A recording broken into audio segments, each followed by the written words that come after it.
All right, so let's press the button and go. Let's go. The only way I can do this panel is if I have like a timer set up kind of cueing me of like exactly how much time I have left. So, who here thinks they had an amazing time? Say yeah. Yeah! Who here is going to have an amazing time tomorrow when they get home? Say yeah. Yeah! I'm gonna sleep until 1. How many of you really mean that though? How many of you, like the momentum is going to keep you going? Who here is going to have an amazing Tuesday when they go home? Say yeah. Maybe. Who's here going to have an amazing Tuesday of next week? Say yeah. I'm hearing a lot of optimism that I don't know that you can cash the chips of. I'll be honest. Tonight at midnight, all the balloons come down. Okay? Everything ends. And tomorrow is the most depressing sight you see because you will see business suits with briefcases walking in and shuffling around as you guys are moving out of the building. And it's like the convention never happened. Everything is gone. So, at that point, you have nothing left of the convention. You have you and all that you were before you got here and all that you have waiting for when you get home. Who here has ever heard of the term PCD before? Post-con depression. Say yeah? Yeah. Okay. And it's not really, let's clear up. It's not post-con depression, it's post-con blues, because depression is a medical diagnosed kind of thing. But a convention ending is really sad because of all the memories you had, all of the friends you made. Who here thinks they had also an amazing memory this con? Say yeah. Yeah! Raise your hands for, yeah, just say it out loud really fast. Yeah. Yeah! No. Just say the experience really quickly out loud. You in the blue shirt. Oh, me? Yeah, loud. I went to the inflatables panel. I met a bunch of my friends from social media. That's awesome. Someone else, just yell it out in the first person. Just do it. I met my girlfriend. Hey, Opa! Okay. Someone else. Just I point and just whoever thinks it is say yeah. Or I'm sorry. Just say the experience and go. I ended up finding an impromptu Homestuck panel just out of nowhere. I heard about that. Maybe 6 bags worth of Homestuck candy. That's amazing. Anyway, so there's been go. There was a PictoChat room party with like 6 Nintendo DSs. That's amazing. There's been this place has been lousy with street passes. It's been pretty cool. So you've had all these memories, but eventually, again, you just have what you go home to, and it feels sad. It's like you can think of this. I hate to say it. You can think of conventions like this, like a big hit of drugs. It's like a really strong hit of drugs, and you get addicted to it. And the happy chemicals, they go away pretty quickly. And so it's literally withdrawal. It's just withdrawal that you're going through. But it can hurt. And years ago, I started wondering, well, what's kind of behind this? And I talked to a psychologist friend of mine, and he was like, okay, I got some hot tips for you, all right? And for years, I actually did a panel just about these 4 bullet points, these hot takes. There are these hot tips, and they're pretty useful. So, do you people have phones? Say yeah. Cool. So we don't have fancy stuff. I don't have a projector presentation that probably wouldn't work anyway, and a TV, and I don't even have music to play. This is just us, okay? There are a couple ways to engage with what we're going to do here today, especially for those of you kind of riding up the back, kind of like you could get out of here at any moment, which I completely understand. If you got to go, you got to go. But those of you kind of on your phone scrolling right now through social, Twitter, seeing what's going on, Telegram, maybe you've missed some stuff. I get that. That's completely understandable. But one way to engage with this panel is see the cute fluffy dog, see the cute doggy, and just vibe and just let the words come in and go out the other. And that's fine. You could do that. But I think you're wasting your money. You paid to be here at this convention. All of it. You're wasting your money. At the end of what we're about to do here today, people have come up and cried. I don't want that, but they have done that. I've gotten letters from people months later saying that the things we talk about here in this hour. Okay, can someone get the door, by the way? I think we're good. There comes a moment in every panel where you want people to feel free to come in, and then there comes an event where everyone is shouting. It's like, okay. during like a really sensitive moment too. But you can not engage with it. Everybody, here's a little thing. Everybody sit the way you sit when you're just lounging around, when you're just relaxing. Like you are right now, because it's been an exhausting weekend, right? Say yeah if it's been exhausting for you? Yeah, the FWA is not a relaxicon, as it were. It is a full impact experience. So yeah, relax and notice how your mind feels. You're listening to what I'm saying, but it's kind of, it's nice. It's a nice voice. Now, do me a favor and sit how you would sit. Actually, better yet, stand. Everybody stand up a second. Stand up a second. Stand up. This is an active panel. Come on. We sat down and we relaxed as we were coming in. So everybody stand if you're able to. Obviously, if you're not able to, that's just fine. But let's sit. Let's try to sit best you can. Sit you can. Yeah, apologies for a second. Oh, come on now. Yeah, do what you can do, but don't tire yourself out, okay? I don't want to be... I'm actually legally blind myself, so I don't want to be the ableist presenter. Oh my God. Don't cancel, please. So stand how you stand when you're just relaxing and just like, when you're like tired. You're chilling. Yeah. And stand how you stand when you just heard the most amazing news of your life. Stand how you stand like that. Bah! I just surprised you. Stand. How do you stand? Notice how your physiology changes. Notice how you're not lazy anymore. Your head is like straight up. Your shoulders are straight down. You're like in this. There's a theory that goes back about a decade and some research called power posing. And the research is a little mixed, but it did demonstrate that the connection between how we use our bodies and our minds is really, really important. So if you're engaging with something, and you can sit down now, I just want to demonstrate that. We will be standing again, don't worry. You'll have more opportunities to use your legs. Come on, I can't have you falling asleep now. That's for tonight. That's for when you're dead. No. Yeah, so, and again, the same thing, sit how you sit when you're lazy. Now sit how you sit when, literally on the edge of your seats when it's the most amazing thing. I've told you a story, and I've decided to withhold the grand finale. I gave you a big cliffhanger. What happens next? What? Give it to me. But again, you notice what your mind does with each of those things. You engage with something much more closely when you're actively engaged and you're sitting, you're using your body in a certain way. So you don't have to sit on the edge of your seat, but try to sit how you would sit when something is really, really exciting. Even if it doesn't feel exciting, if you can get yourself into that mode, I think what we talk about today is going to be much more useful to you. You all have phones. I don't have a projector that works or a presentation, but you all have fingers, and most of you anyway can use them very effectively to take notes. And we're going to be taking some notes today. So I want you to go ahead and open up a new note on your phone about this panel, and we're going to be taking notes on what we do, and you're going to be doing some exercises. This panel is much less about what I tell you. It's more about what you tell yourself in this hour. Who here has actually been to this panel before? Say yeah. Yeah. That's a lot of you. Wow.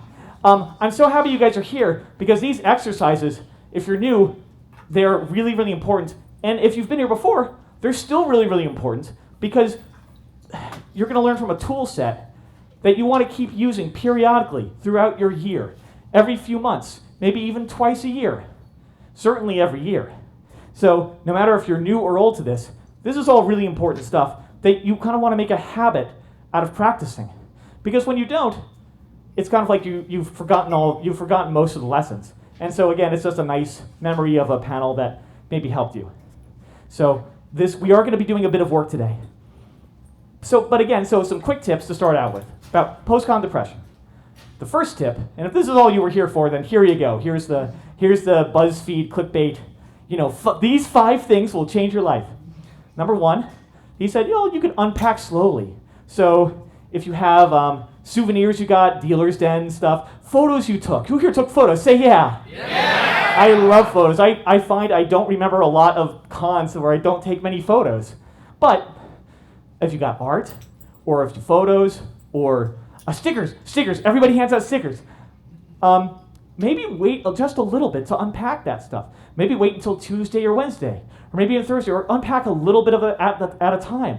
And that way, you can keep the memories fresh in your mind as you sort of rediscover in detail the thing that you kind of just took from someone, or you commissioned and received, or photos you took and haven't really developed yet, or edited yet. And this gives you a way to sort of relive those memories brand new and it makes things feel a lot more clear than they did. And that's really helped me over the years. If anyone it's a sort of a forgotten art, but con reports like journals on FA or just to yourself let you relive those memories. And who here had a moment of the con that felt kind of bad? Who here had a moment where they, as I say, bottom out? You emotionally, you had a moment that was just like, it's like, this sucks. Why am I here? It picks up. It picks up within a few hours, usually. But a moment, who here in a moment where those things just plain old suck? Say yeah. Yeah. That was a lot of you, and you were way too excited about that for my turn. The woo was especially troubling. And even I've been doing these for a little bit, and even I had one of those moments. But the thing is, oftentimes we let those things get to us, and if you had an event that was bad enough, we let it ruin our weekend. Who here had something happen this weekend that was so bad you think this weekend sucks because of one thing happened? Say yeah. Yeah. Does anyone here want to be brave enough to say what it was? Yeah. What's up? All right. So Try to very TLDR because we got to move. Sorry to say. Oh, excuse me. Try to really quick summary, okay? all right. So I got a Legoshi standee signed by Jonah. Yeah. And on my way up to my room to put it away, it got knocked out of my hand, fell down the elevator chute. Oh no! So I went. I talked with him about it, and he was nice enough to re-sign another one. Oh, that's very sweet of him. It was saved, but it still sucked. That's still stuck. Okay, but so there are things like that where and we're talking about breakups and feeling lonely and stuff like that. That could ruin a weekend for some people. But here's the thing: a lot of stuff probably happened for those of you that had bad experiences this weekend that were awesome too. Is that true for those of you who had bad stuff happen? Say yeah. Yeah. Okay, that's good. So when you write a con report, the good news is that, especially if it's only for you, and even if it's not, nobody else cares. I hate to tell you, this is for you. You can rewrite the memory the exact way you want it. You can rewrite the history. You can have it end a different way. And if you want to be really honest, you can just not include it. This is your recollection. It's not anyone else's. And oftentimes that really helps because it helps rewrite the movie that's in your mind that's playing on repeat of the horrible thing that happened. In life, we have that happen. A bad thing happens, and it makes an impression on us, right? Say yeah? Yeah. Yeah. So let's rewrite the movie. Let's maybe imagine that movie in black and white, or shrinking into a little box, and let's rewrite a new ending. And let's make sure we emphasize in our recollection the amazing things that happen, that objectively aren't any better or worse than the bad things that happened. So the phrase "accentuate the positives" actually kind of works in this context, because again, it doesn't really affect anyone but yourself. And I think you want to get your money's worth out of this weekend. I want to have fond memories of it. I had sucky things that happened, but ultimately I want to remember the good times. And the bad times that happened, that's just life. It happens sometimes. So that can really help, especially if you had maybe not so great a weekend. Another great thing is, who here made a new friend? Say yeah. Yeah. Who here exchanged telegrams with someone? Say yeah. Yeah. Who here is going to follow up with them the Monday or Tuesday they get out of the con? Say yeah. Yeah. Who here is really going to do that? Say yeah. Yeah. I don't believe all of you. Because the fact is, a lot of people don't. The fact is that following up is the hardest thing of networking or making friends, because it's a busy world. You don't want to interrupt them. Maybe you look up to them. Maybe you're just naturally shy. Maybe you're busy, or just maybe you're nervous and have anxiety about what they're going to say, or if they remember you. Hint, maybe they don't. You have to remind them a bit. Because I'll be honest with you, I don't remember half the people I've met this weekend, because I don't remember faces. If I exchange someone's telegram, I have to take a picture of them right in front of me that's in the telegram, so I'll remember that event. But then I do remember who they were and the conversation we had. So never be afraid of that. Reach out and say, oh, hey, if you remember me, I'm the one who talked to you about this, that, and that. Here's what I looked like. And suddenly, you can have a conversation about how awesome a weekend you each had. Afraid of what to say? Talk about how awesome your interaction was, how awesome a weekend you had, and ask them how their weekend was. Bingo. You don't have to think of topics. Start there. and you'll find out where you guys meet on different topics and can jump off from there. It's a great little hack for those of you who maybe aren't the best at making friends, myself included, and those of you who are just nervous about reaching out. So again, unpacking slowly, telegramming new friends, following up. 3 is a cool one. Who here saw something of a talent and art form that wowed them, but they totally don't feel like they're equipped to do themselves?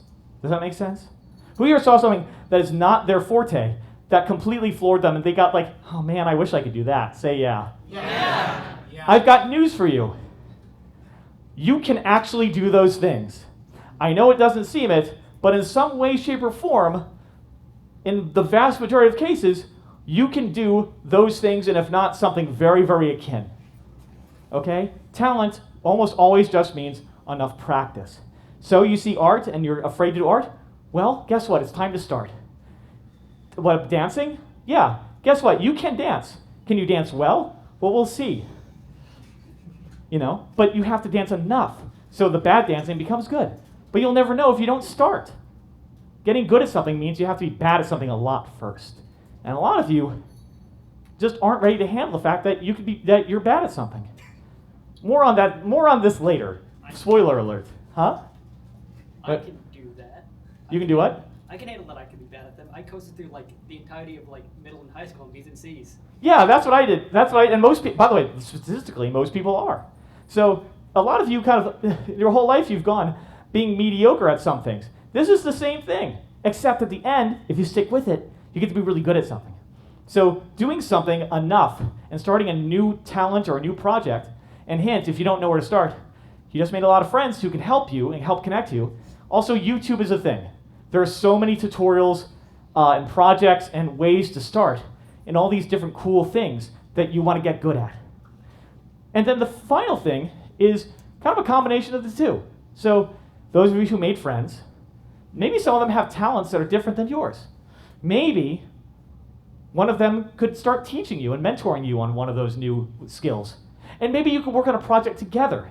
So working with new friends on new things or just projects together also helps things feel a lot closer, and those new friends and memories feel a lot less bad and more like the beginning of something new than the end of something old. And it helps the sadness a lot. So again, just really quickly, and this is, if you get nothing else in this panel, just this, and they're quick handy tips. Unpack slowly, reach out, follow up with new friends, start practicing new skills. The resources are out there. The only obstacle is yourself. I swear to goodness. And finally, combine those two. Work with new friends on projects together over the internet. It's possible, and it happens all the time. But you have to be the one to start it. So that's sort of the top sheet of post-com blues and stuff like that. Is everything all right, by the way? No, you. Is everything all right? Yeah. You're on your. I just wanted to make sure everything's right. Taking notes. Yeah. Just wanted to make sure and everything. Cool. Because I know oftentimes when I'm taking notes on my phone, if I'm way into it, oh, something's wrong. So sometimes I do check with people. It's oh, is there a tech problem? Because that happens to me all the time. What happened though is that after a few years of that, I realized that they're great for the top level stuff, and some of you'll be just fine with those. But I started to realize something a little insidious about that, and that is that you can try all of those things and it may not do a lick of good. You're still sad. You still feel horrendous after a convention, and you know it's never going to get better. You just have to save up money and go to another one and get your hit. Get your quick fix, and it'll go away, and then you'll be sad. And then you get another fix, and then it'll go away. It's like an addict. And that cycle doesn't really do anyone any good. Quitting cold turkey doesn't help because you're depriving yourself of fun. That's not great either. So I asked, what's really going on here? And what's really going on here is that it turns out that if we take away all the fun, like I said at the beginning, you're just left with yourself and what you have to go home to. So let's take a look at yourself and what you have to go home to. some of the stuff we're going to be doing, by the way, I am not a true blue mental health professional. We're going to be doing some activities today, but they're all sort of general purpose. I cannot speak to the individual needs of each of you, medically, mental health-wise. I just can't do that at this level. And the con would very much prefer I don't, of course. So I encourage everyone to seek out a mental health professional, even if you're completely healthy. It's just a good thing to do if you can, whether it be through private practice locally or through one of the many online services that connect people. But somehow, just having, you go to the doctor for a checkup. Speaking to a mental health professional every now and then, it's like a checkup for your brain. And it's really healthy to do. Even therapists see therapists. It happens all the time. So we're going to do some exercises today. And if at any point any of you feels any of them is getting a little bit extreme, or you're having a reaction that encroaches on a mental health condition, or something that is, getting really hardcore, that is going to actually damage you, it's always okay to just kind of sit back and disconnect from that activity, and then just rejoin in the conversation when we're done with it. Okay? None of them are required. I think they'll all be helpful, and I encourage you to take chances and go with us on this journey we're going to go on today. But that's sort of the disclaimer, where if you're feeling it and it's too much and you feel it's going to really cause problems, it's always okay to disconnect. Okay? Is that clear? Say yeah? Yeah. Okay, thank you. So,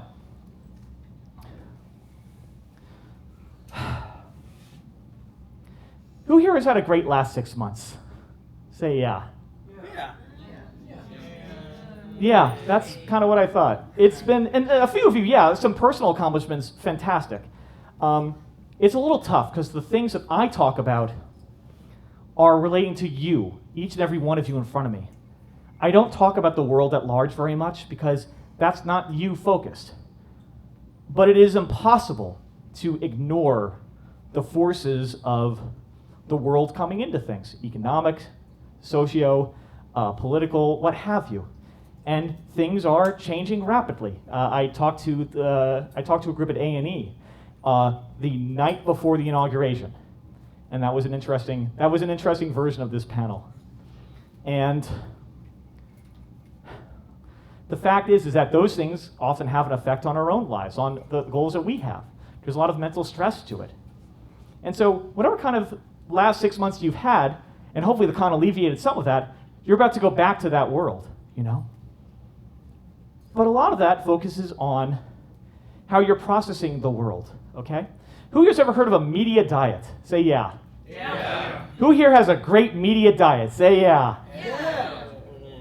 Again, I don't necessarily believe all of you. If your media diet is composed of just video game videos and streams, say yeah. Yeah. Okay, some of you honest, that's good. No, again, at least you're honest. I would posit that is not the healthiest thing in the world for you. Let's go the other way. Who here, your media diet is all politics and news and the world and analysis? Say yeah. Yeah, I used to be like that too, actually. I actually studied journalism for a while. That was the ship I was on. And I would posit that that's also really toxic too. The fact is that, like a food diet, you can only do as good as the things you put into your mind and body. And so if it's not balanced, if it doesn't work for you in a way that is letting your mind and you conduct activities in a productive and creative way, then something's amiss. And if it isn't clear, for 10 years, it isn't exactly like any of us have thought, this is going to be just a temporary phase, we'll be fine, we'll be through it. These are new norms that we need to adapt to.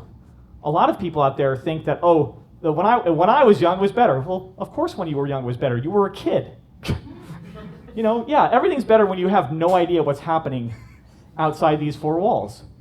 And the fact is, now with social media, we hear everything that's happening outside these four walls all the time, And so, humans were never meant to process all of this in the way that we are. So, being mindful about how you process information can really help. Emotions come into that too. Who here does mindfulness meditation? Say yeah. Yeah. Who here doesn't even know what mindfulness meditation is? It's okay, say yeah. Yeah. Mindfulness meditation, honestly, we'll do really quick. Honestly, it just starts with deep breathing and focusing on the breath. It's an exercise. You're stressing a muscle in your head. The muscle is focus. The way we do it is we pick, again, an object of focus. The breath is the easiest. Just think of your breath, every step of it coming into your nose and mouth, flowing over your tongue, flowing down your throat, down your esophagus, into your lungs, enlarging your belly and your lungs. Let's do it together. Actually, let's take a long, deep breath, thinking about all of those things right now, okay? And 1, 2, 3, go. And then out, thinking about the exact reverse. Your lungs emptying, it going up your esophagus, over your tongue and out through your throat, and then out your mouth. All right? And other thoughts during this process are going to come in too. And the important thing to remember is that that's okay. We don't say, no, get out, get out, get out. We say, I accept that. That's okay. That's how my mind works. But I am just going to re-pivot my focus back to the breath. It's literally a muscle of focus that meditation helps you work. And the idea is that if you do this exercise enough, if you do mindfulness meditation for maybe even a few minutes a day, if you tell your phone to remind you, it will come in clutch when something is really stressful and your attention is being driven all sorts of different ways and you're panicking. You're just panicking. Mindfulness meditation shows, well, actually, let's go back to what you practiced. Return to the breath. Return to that singular focus of what you need to do. So mindfulness meditation is a little bit beyond, there's a lot of ways to do it, but there's some YouTube videos and apps and all sorts of things to help you learn it completely for free. So in your notes, write down, learn mindfulness meditation. It will save you in the lurch. Another thing that can help a lot is processing emotions, How you react when you're sad, or you're angry, or you feel ashamed, or you feel betrayed, or you just feel vulnerable, We don't usually feel like,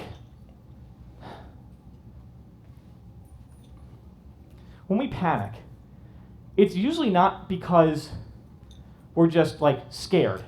We're usually scared for a reason. There's something happening underneath. When you say scared, you go into a fight or flight mode. You go into, ape man, caveman brain. You go into the amygdala. And that doesn't help anyone. That's like a dinosaur is literally bearing down on you. But the fact is that you're living in the 21st century. You're very, very rarely under immediate bodily harm. So, what's scared covering up? What's stressed covering up? Stressed is, again, one of these catch-all words that could mean all sorts of different things. But behind it, when you peek behind the curtain, there's something there. It's either sadness or shame or oftentimes grief over something that happened. Or, anger over something, usually about something. Although anger is often covering for sadness, too. Overwhelm is a big one, too. You feel overwhelmed about something. Maybe you feel frustrated.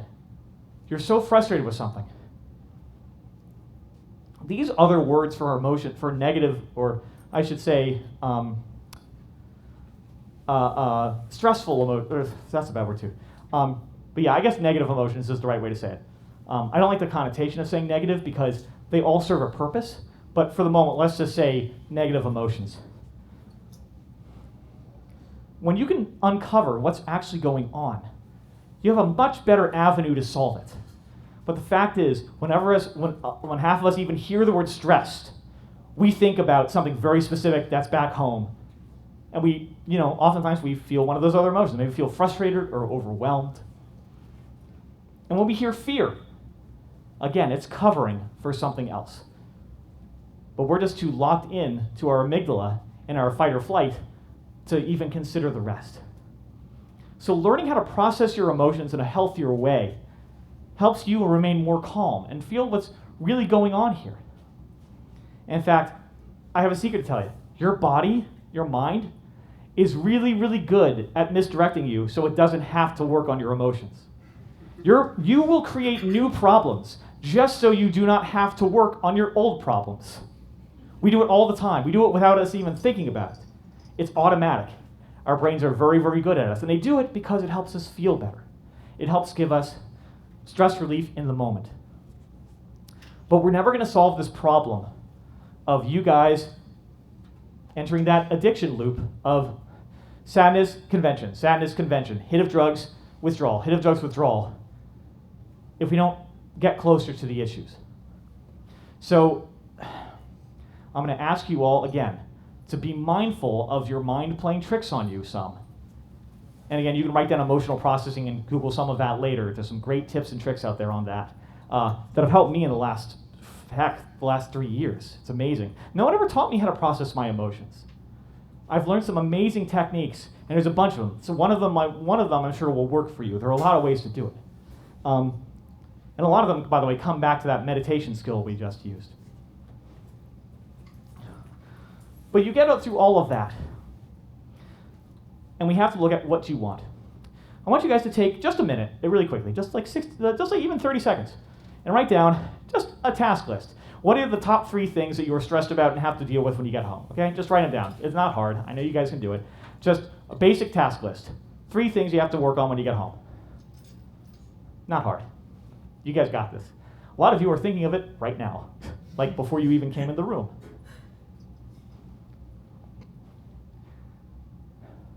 Any volunteers? What's that first thing? Go. Anyone? Get a summer job. Louder. Get a summer job. Okay, someone else. Prepping for graduation. I'm sorry? Prepping for graduation. Yeah, one more person. Get my assignment done. Exactly. I was the same way. I went to an anime convention in college called MomoCon that's local, and the entire time I was thinking about this paper I had to write by the end of spring break. It was horrible. I didn't even start. It's okay. It happens. You've been having fun.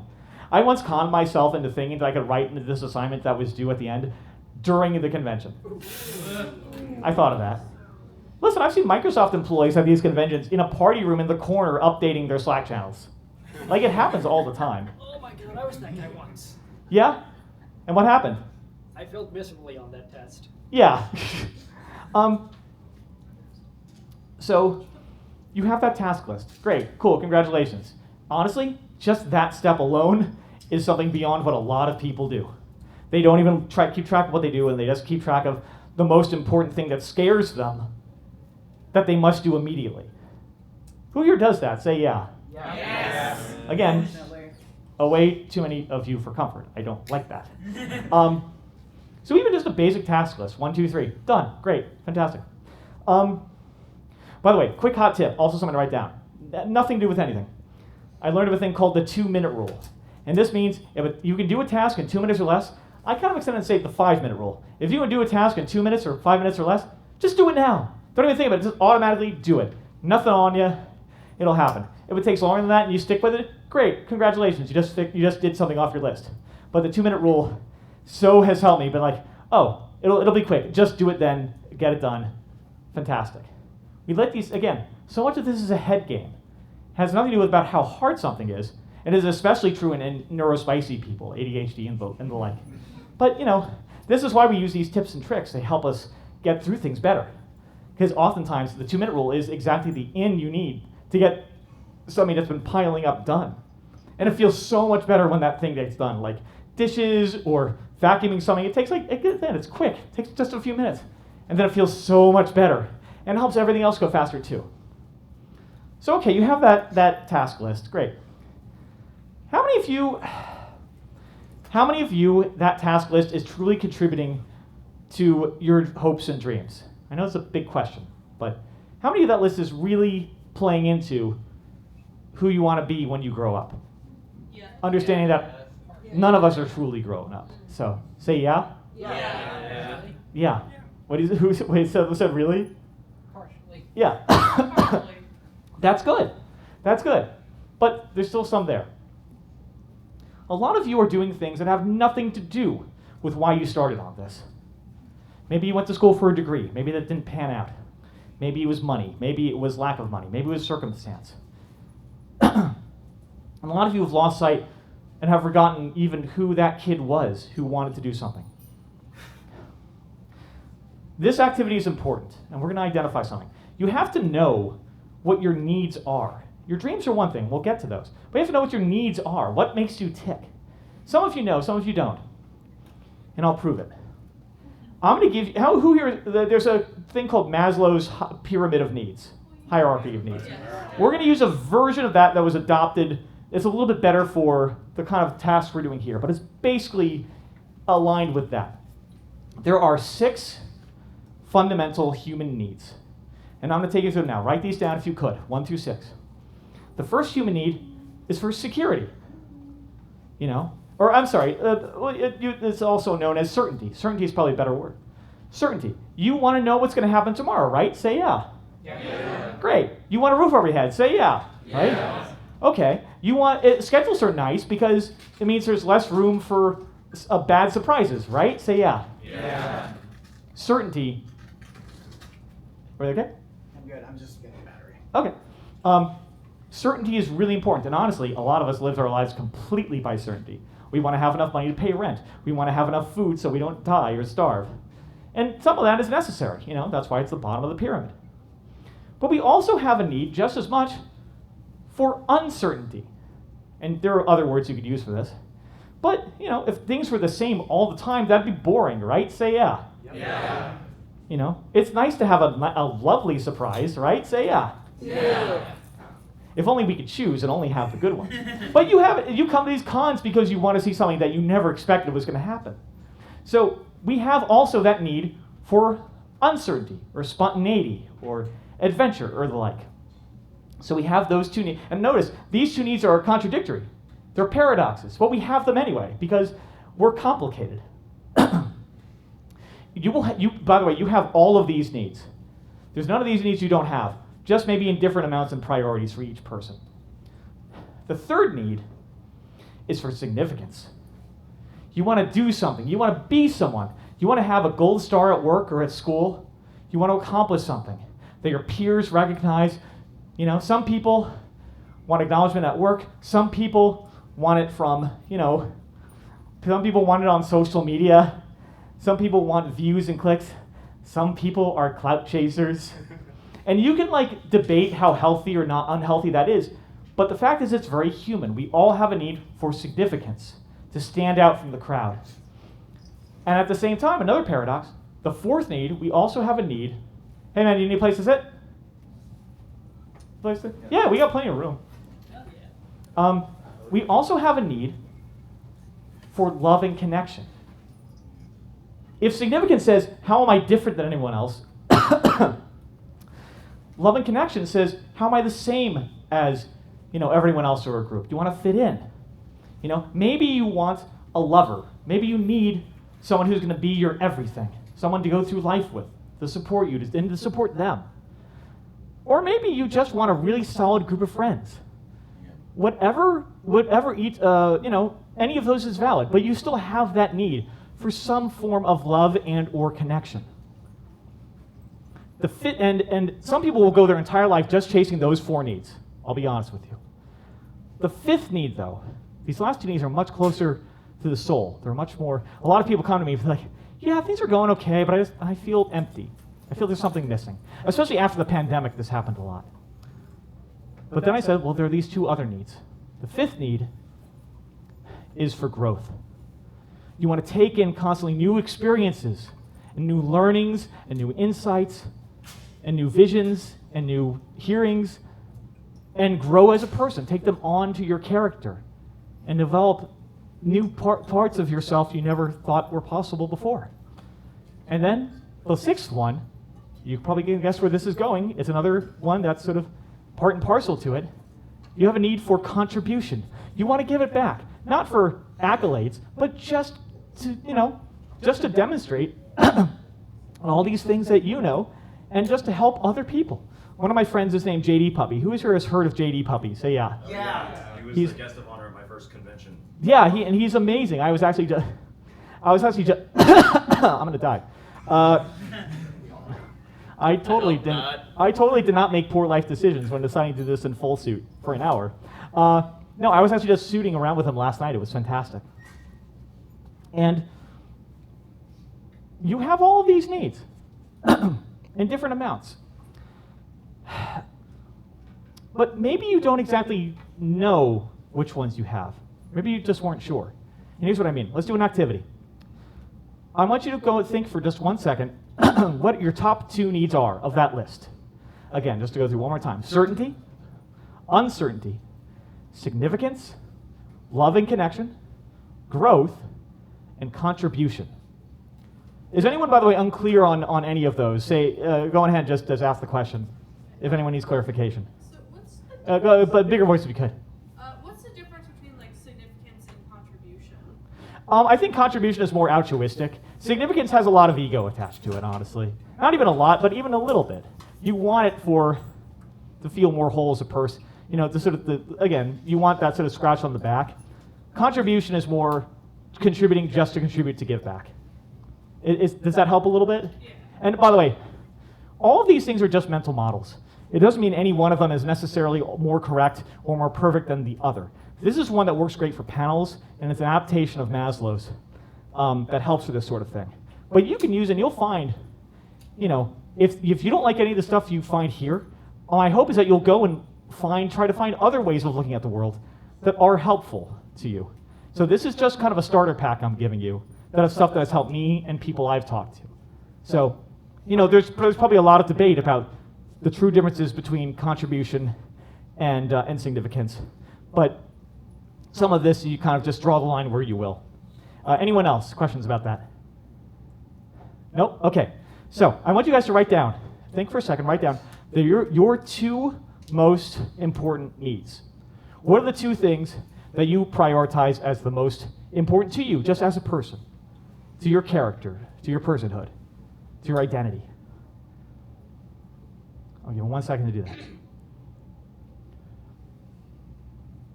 Who wants to say out loud what those 2 needs are? Just when I point to you. Growth and certainty. Okay? You. Me? Yeah. Yeah. That's really cool. Those are neither of the 6 that we just talked about. Were you here for the part where we were talking about the needs? I'm not sure if you just came in or not. No, I just got here at the last minute. That's all right. Maybe you can crib notes from a friend after we're done. I'll be happy to tell you afterwards. Maybe uncertainty and love and connection. Okay, yeah? Certainty and contribution. Yeah? Yeah, with your hand raised. Love and connection and having new experiences. Which is well, growth. That's probably growth is the right word for that. So now what I want you to do. Let's do this again. And this time, I want you to pretend that you're an alien or a scientist who is watching you live your life from the outside, from dawn till dusk. And after a week, what would they identify your top 2 needs are? I want you to write those down. Again, by how you lived your life, day to day. Wait, my top 2 needs is like the things that you most like. From that list, your top 2 needs and the things that you prioritize the most. And the first one is just what you kind of, to your identity and character, what you would say your top two priority needs are. And then what it would be in terms of like objectively how you live your life. If you were to look at your life and be like, actually, if I'm looking at this picture and not even talking to you, those are your top 2 needs.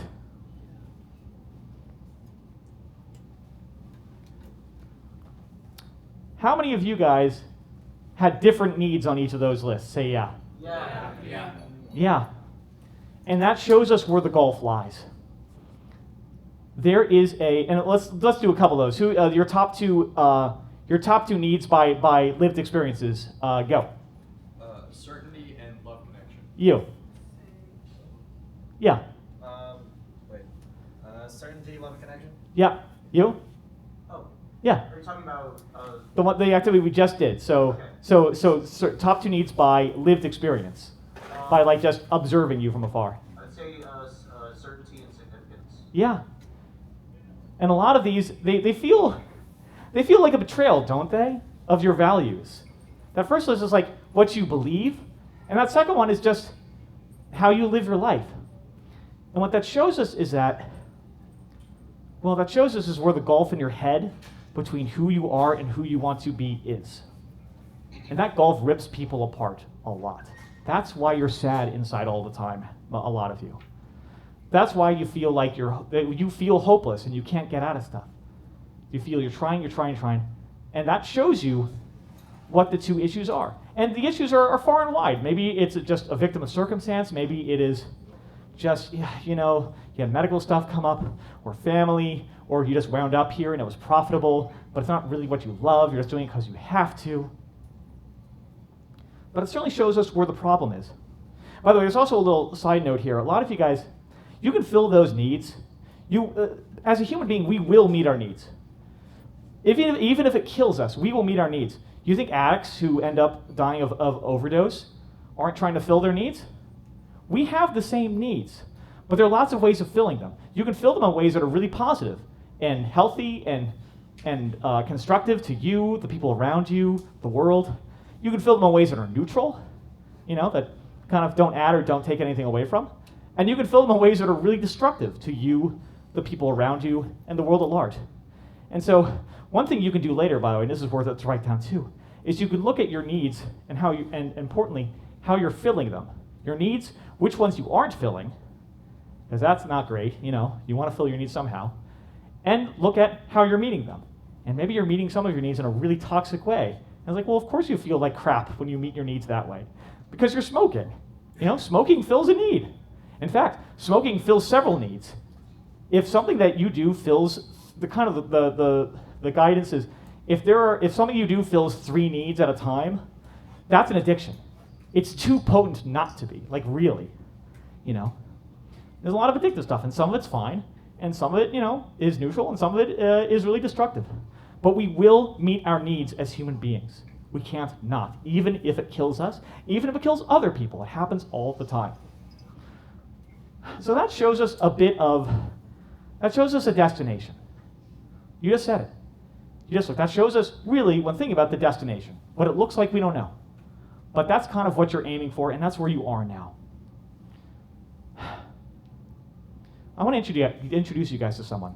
And if you guys are okay, we'll go a little bit late. If you got to run off to closing, I won't take it personally. Honestly, at closing, all the stuff they do there, they'll tweet out instantly. So, you know, and it's huge, and it's not that communal at this point, at this con. It's great, but it's, you know, I don't go. I'll say that. That's just personal opinion. I want to introduce you guys to someone. And I'm going to introduce you guys to a version of you. I want you guys to close your eyes. I want you guys to sit forward in that position we talked about before, that kind of edge of your seat, because this is important. I want to introduce you guys to the version of yourself in a decade from now. This version of yourself is the ideal person, the one you always wanted to become. You've made it. You've made all your dreams come true. They're there. Or at least if you haven't made all your dreams come true, you're pretty well on your way. Your life is sweet. Your drip is on point. You look like $1 million. I want you to imagine for a second. What do you look like? You look pretty damn good, I'll tell you that much. What do you look like? What's your hair look like? Did you get plastic surgery done? You know, it's okay, don't knock it. What are you wearing? What does your room look like when you wake up in the morning? Where are you living? Are you living in the mountains, in a cabin? Are you living in the city, a bustling city with every activity under the sun? Are you living on a beach, a beautiful beach with beautiful weather? Are you living in space, on your space station in space? Are you living on another planet? I know some people wish they could right now. But imagine that. What does your room look like when you wake up in the morning?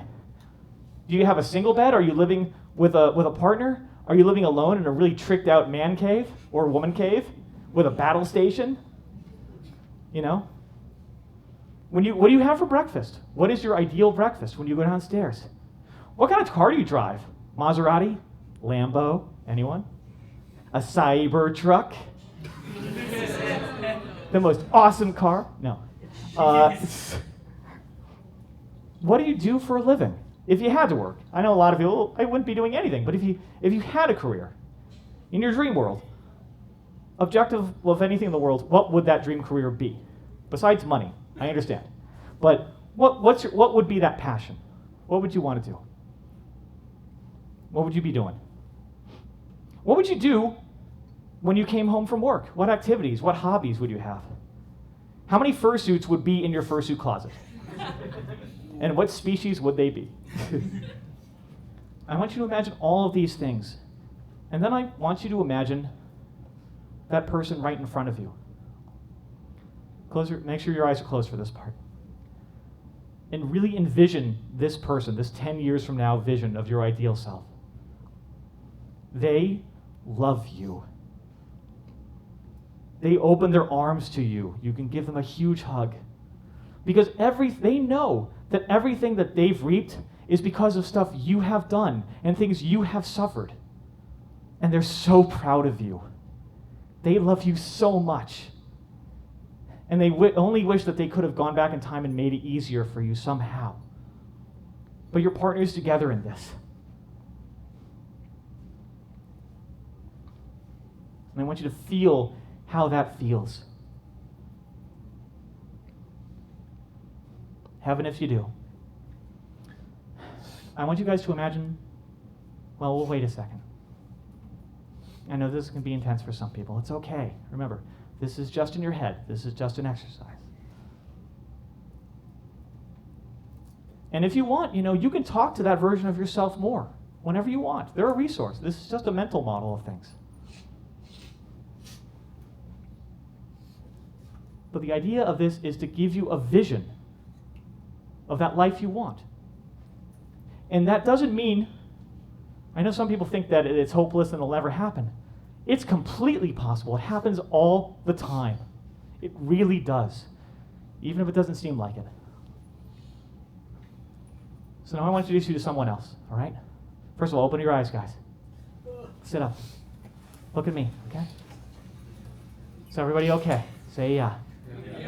You guys are all here. We're all here together, okay?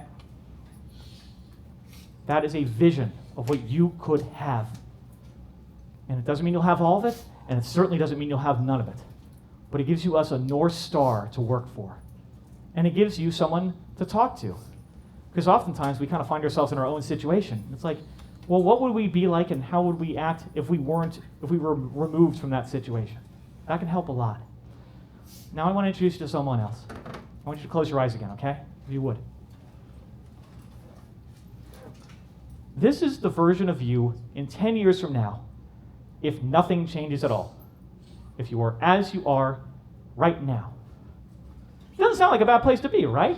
Things are going okay right now. They're not going horrendously. You're at a furry con. You can afford a furry con. Like, that's great. I want you to imagine that version of yourself 10 years from now. Nothing has changed. Same job, same haircut, same way of living, same room, same video games that you love. And you can see that person in front of you right now. This person smiles at you so widely. They love you. You can give them a big hug. And they know that you are trying so hard. And all they want to tell you is that it's going to be okay.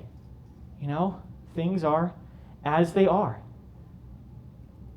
And yeah, maybe there were shots that you didn't take that you were scared to take. But that's okay. Things are as they are. They love you. And they're there for you too. And I want you to feel how that feels, that situation feels, how their love feels.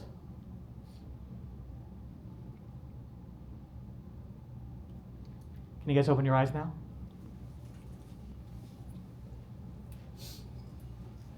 Is everyone okay? Say yeah. Okay. Again, these could be somewhat vivid in some cases. You have these two visions. The version of yourself that has gotten everything they've ever wanted, and the version of yourself that has stayed completely the same. Kind of feels, each one feels a little different, huh? Say yeah. Yeah. It's also worth noting, and I'll let you all draw your own conclusions from that. It's worth noting that second version is implausible. It's even more implausible than the first one, because there's no such thing as someone who doesn't change at all. If you do not change, you will be changed. Most of you know that, and if you didn't, now you do. Life happens to us all. There's no such thing as someone who stays in one place and never changes. So that version is implausible. As bad as that might have felt, that's not even something that can happen. But that's how a lot of us feel. We are too scared to take that next step. We're too scared to dream. We feel like it's the stuff of children.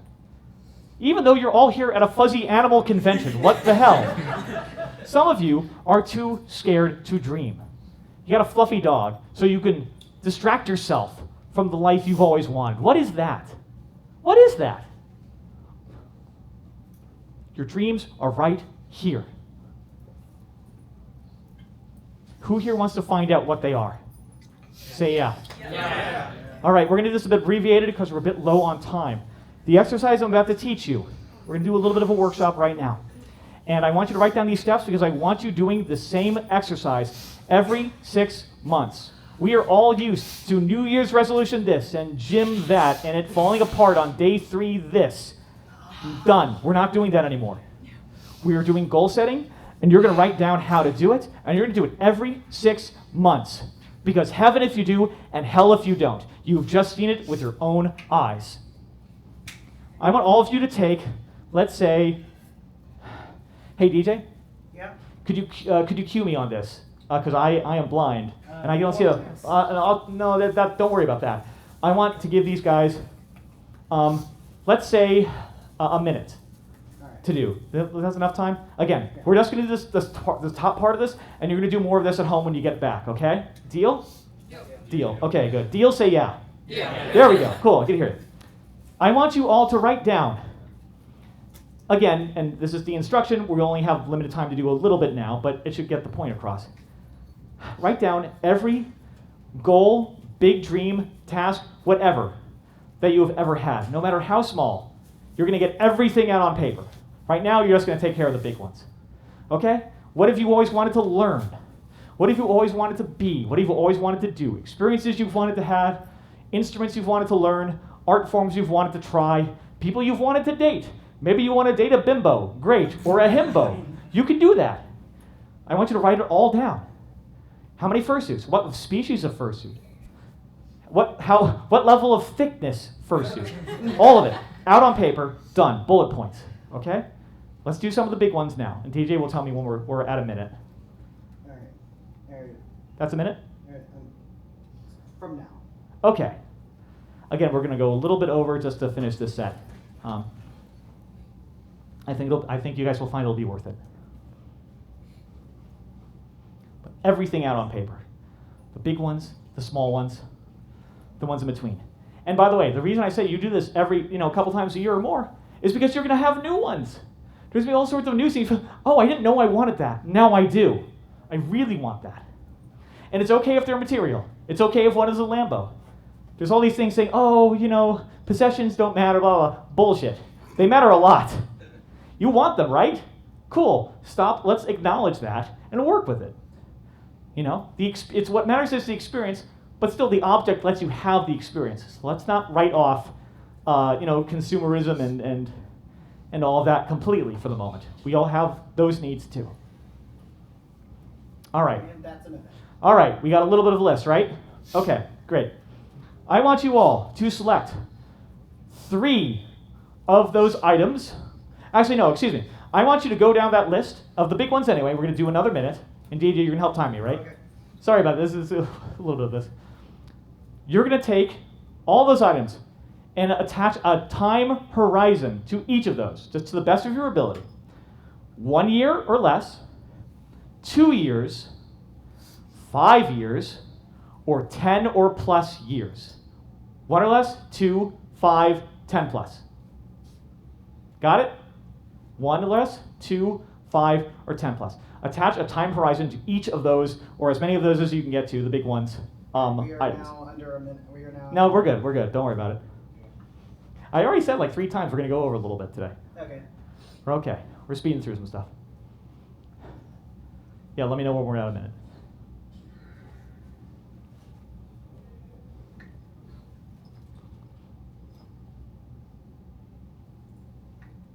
And maybe you surprise yourself. Maybe a lot of these things, when you actually think about it, don't actually take as long as you think. Or maybe you see a story about someone who's like, oh, I don't think it would take that long. Or maybe one of these takes a lot longer than you thought. That's okay too. You're just your best guess.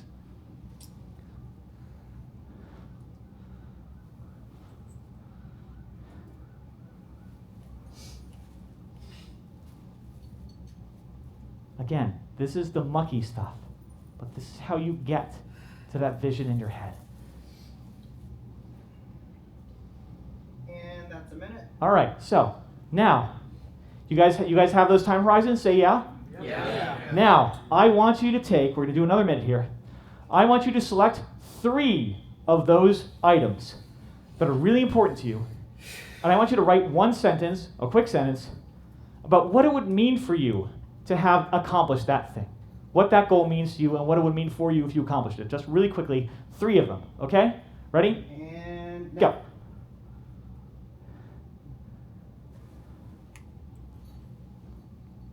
Usually this activity we have music and we take like 20 minutes for the whole thing. Not today. But that's okay. You guys are going to do this more when you get home.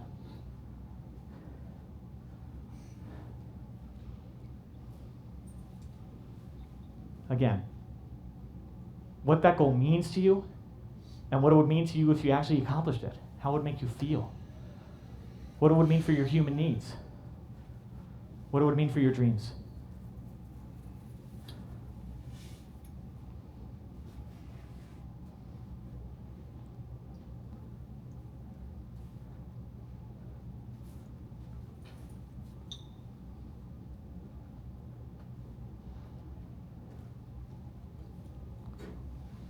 And sometimes even the small goals are actually bigger in your head. Like, it looks small, but it would mean an awful lot for you to get done. And that's a minute. All right. So, who here wants to say really quickly one of those goals and what it would mean to them? And you? Me? Yeah. Date men. Date men. That's fine. And what would it mean to you? How important is that to you? And what would it mean for you? Really quickly. What you wrote down, Emotional fulfillment, and it's very important to me. Okay, that's good. Someone else. Go. Anyone. Finish my webcomic. That's fantastic. And what would it mean to you to get that done? Significance, like accomplishment, having done something. Yeah, and I don't mean just because of the human needs we did, but what it would actually mean, like, to your heart. Like, how good it would make you feel, Great. I agree. Great indeed. So we have that list. Now the problem is actually doing the thing, right? How many of you have made a list like this, somewhat like this before? Say yeah. Yes. Yeah, it's great. It's every college job professional's first job. Make a to-do list. Great. I have a ton of to-do lists, and I haven't done anything on them. Great. Then the first step, over and over and over again. This is where that mind game comes into play. And this is the reason we're going a tiny bit over. Because if I did all of that up until now, you could still do all that and you'd be no better. You just feel a little bit betrayed and a little bit stuck. Have you ever thought about why you didn't follow through on that dream? Besides the obvious, like I said, our mind creates excuses for us and justifications for us. And many of those are completely valid. Sickness or disability or life situation and no time and no money and blood and all this stuff. It's all extremely valid. But we come up with these to distract ourselves from the fact that we haven't done the thing. And this is how we end up. Not miserable, but not great, in the lurch. Blaming someone else, blaming Trump, blaming immigrants. It happens on both sides, just a different flavor.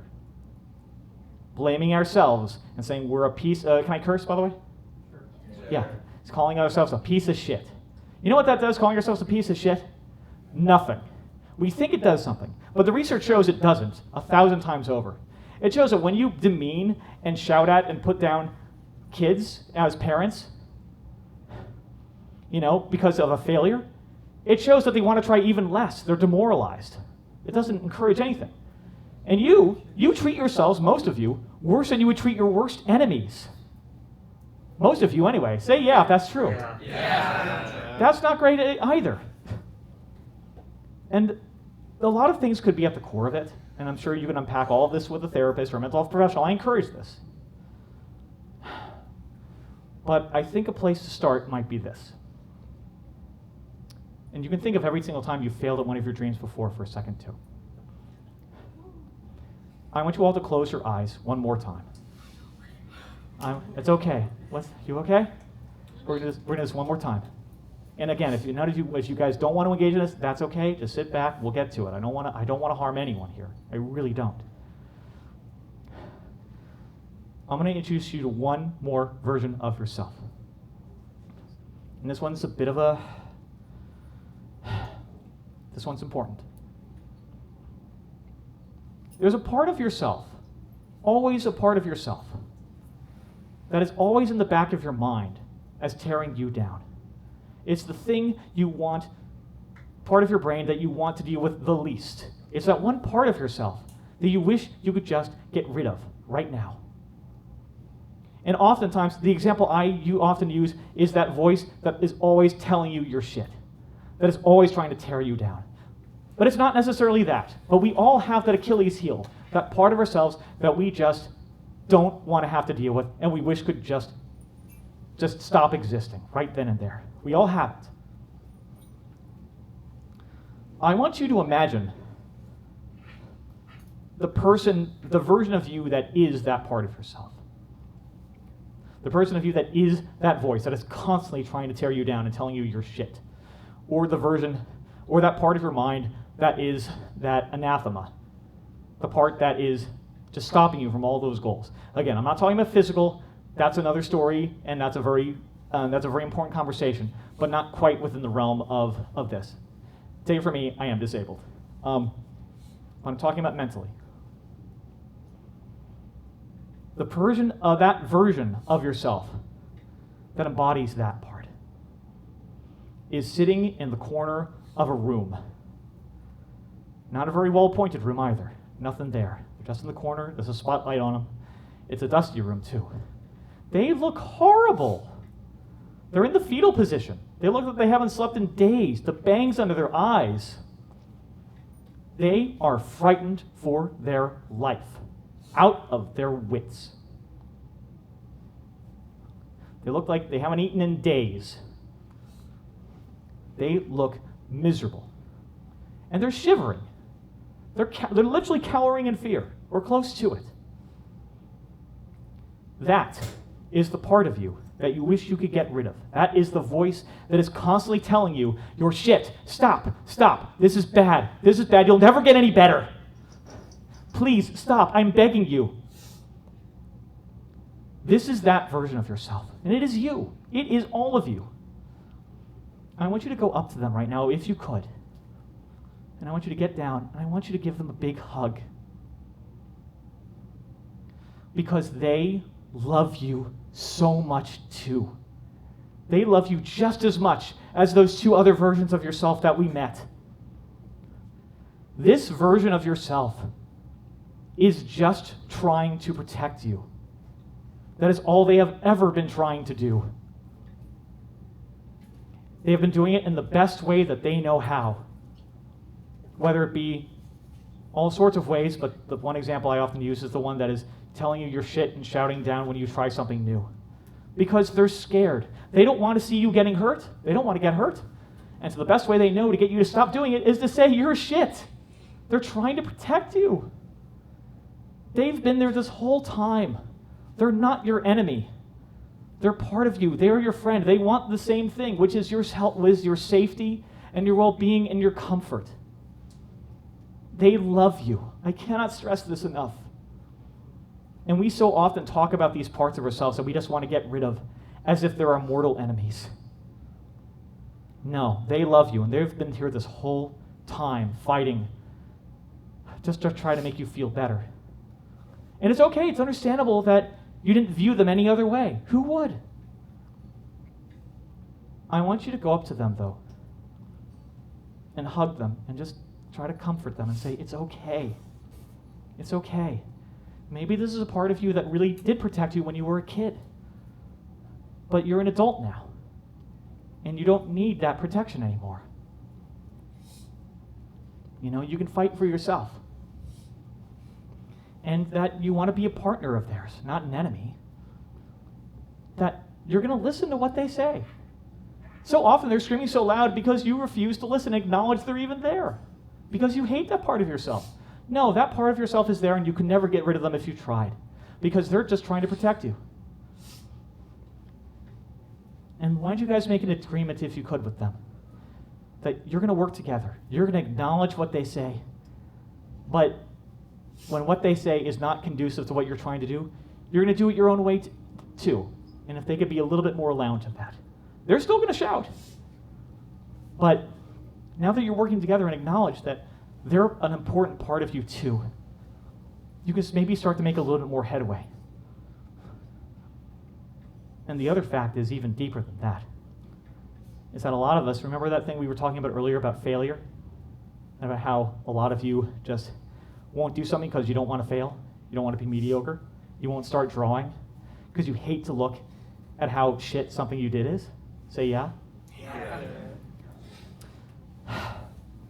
In the back of our heads, there's a little part of us, at least, that knows with conviction that if we fail, it somehow means that we are unworthy of love. It somehow means that we are unworthy of love if we fail. And that's ingrained somewhere in our psyches. And that is why we often don't get any headway. Because we somehow link failure and falling down with being completely unworthy of love and hope and attention and all sorts of things, when it is part of the process. The only difference between someone who's a failure and someone who's a success, and the same, they've both fallen down 5 times. The only difference between the failure and the success is that the success has gotten up a 6th time. It's that easy. Of course, none of it's easy, but that's the difference, is that one has gotten past the idea that just because they failed, they're unworthy of love.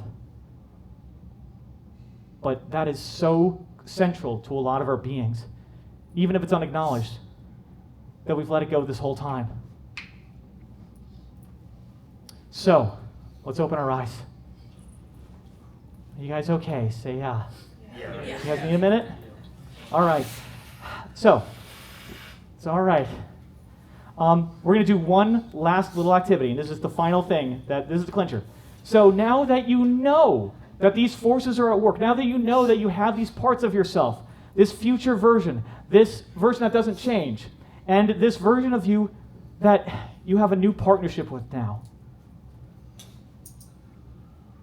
let's do the final step that you never get to do. Let's look at that list of accomplishments. Yeah, accomplishments. You made a list. An important one, too. Let's look at that list of time horizon items. And if you can, you might not have gotten far enough to do this, and if you didn't, that's okay. Make a note to do this when you get back home. You guys have homework, okay? It's important. I want you to pick one of the items that is a time horizon of 1 year or less. And I want you to go on ahead and write down the first step, the first task to making that dream or big goal happen. Okay? So what is the first step? And I don't mean the thing you want to do, no, actually the first step. Something tangible you do with your hands. Okay? What is the first little step to getting that dream to become a reality? I want you to write that down. I don't know. That's great. We're gonna think through it. And so how would you go about knowing then? What's the dream? Dating men. Okay. What do you do when you don't know other things? Look it up. Here, use big boy voice. Look it up. Yeah. That's a good place to start. You made a lot of new friends here, right? Yeah. Why don't you ask them for help? How did they meet people? Someone else, what is that big goal that they had? And what is that first step? Say it out loud. Nursing. Come on, say it louder. Nursing. And what is that first step? Getting signed up for my classes. Getting signed up for your classes? What is the first step of that?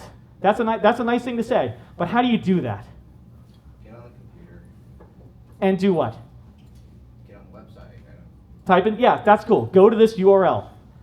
Great. Someone else, what is the goal and the first step of doing it? Go. Someone over there.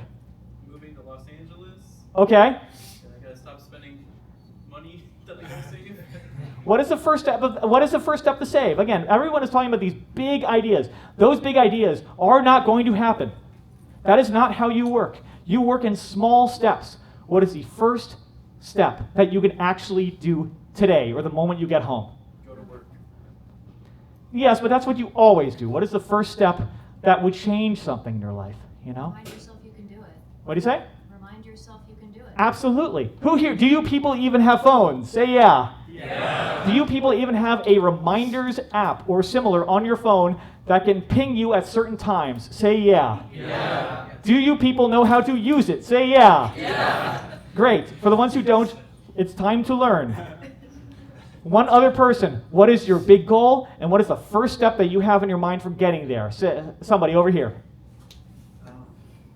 Go on, come on. Oh, me. It's okay.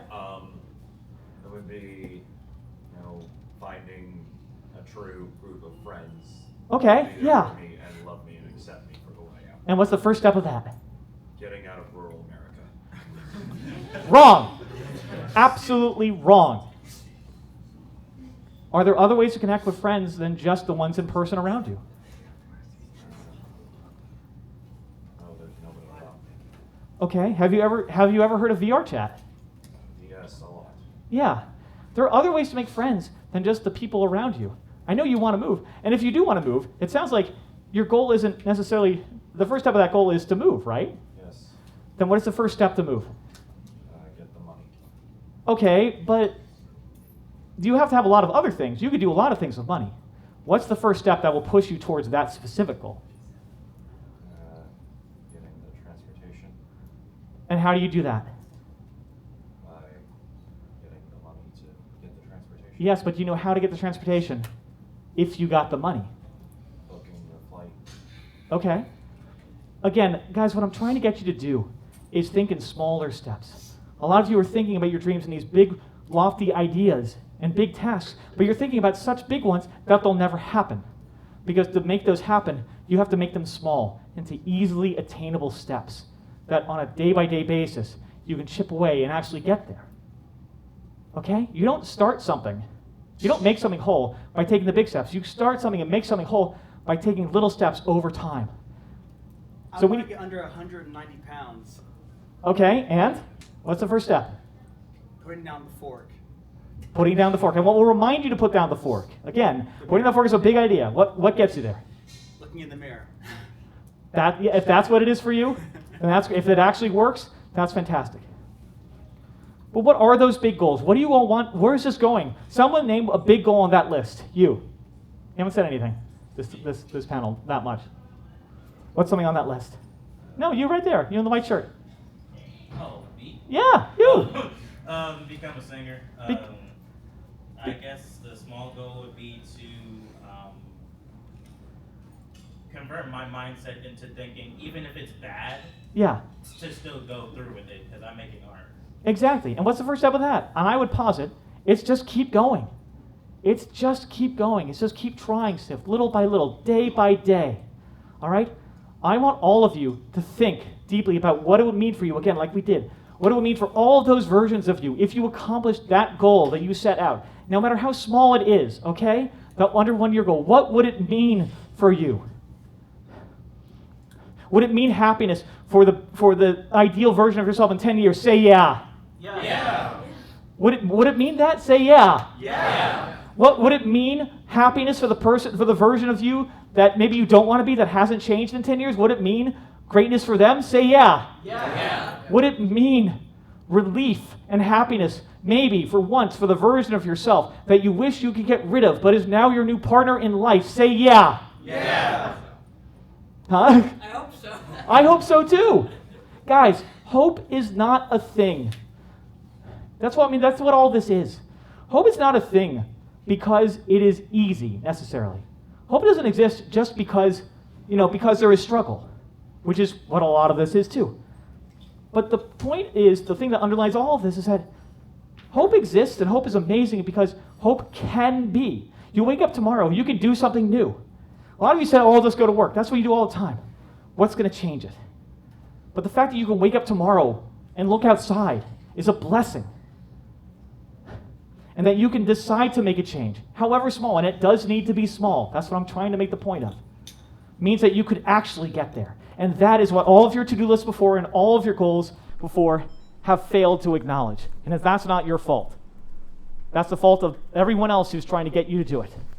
They haven't acknowledged that the inside of you is complicated. And there are a lot of forces at work, some of which you've learned about today. And to get you, you have these needs, and you have these dreams, and you have this pain that comes along with it because you can't get there. And yet you can still make these lists, and you can break them down. And maybe do something that will even get the parts of yourself that want to struggle against them so much to actually comply with, because even they can't deny what a better place you'll be when it's done. Who here next year is going to work on those goals and tell me how they've done it? Say yeah. Yeah. Who here is going to show me those goals and what they've done next year when we do this? Say yeah. Yeah. Who here is going to have an awesome year despite anything that happens in the bigger world, even if it's small, even if it's just to yourself? Who is going to own it in some capacity and try something new? Say yeah. Yeah. Who here is going to rock out and be awesome tonight, and then when they get home tomorrow, and remind yourselves on your phones to have your phone buzz you for the time you get home, or let's say the next day, Tuesday, to execute on that task? Say yeah. Yeah. Who here is going to put that reminder on your phone? Say yeah. Yeah. Who here is going to put that reminder on your phone? Say yeah. Yeah. This is important. Who here is going to rock out and party hard tonight? The con is far from over. Say yeah. Yeah. For Guys, the firemen. What? For the firemen. For the firemen? I say no. I say for all of you. You're not doing this for me. I'm just a fluffy dog. You're doing all this for you, and a lot of you have failed to acknowledge how important and awesome all of you are this whole time. This is all an exercise in self-love, and I want you all to understand that and internalize that. You're all pulling for yourselves in the most wholesome way imaginable. And when you get home, you're going to text your friends your ideas and what you're trying to do, and they're going to support you too. I want you guys to have an amazing time tonight. If you'd like afterwards, I have some things I could give you. I have paper cranes that are kind of a sign of good luck for all of you that could maybe help remind you of the work we've done here today. My name is Hope Collie, and if you guys are gonna own it this next year, say yeah. Yeah. Thank you guys. Have a good one. I'll be around after.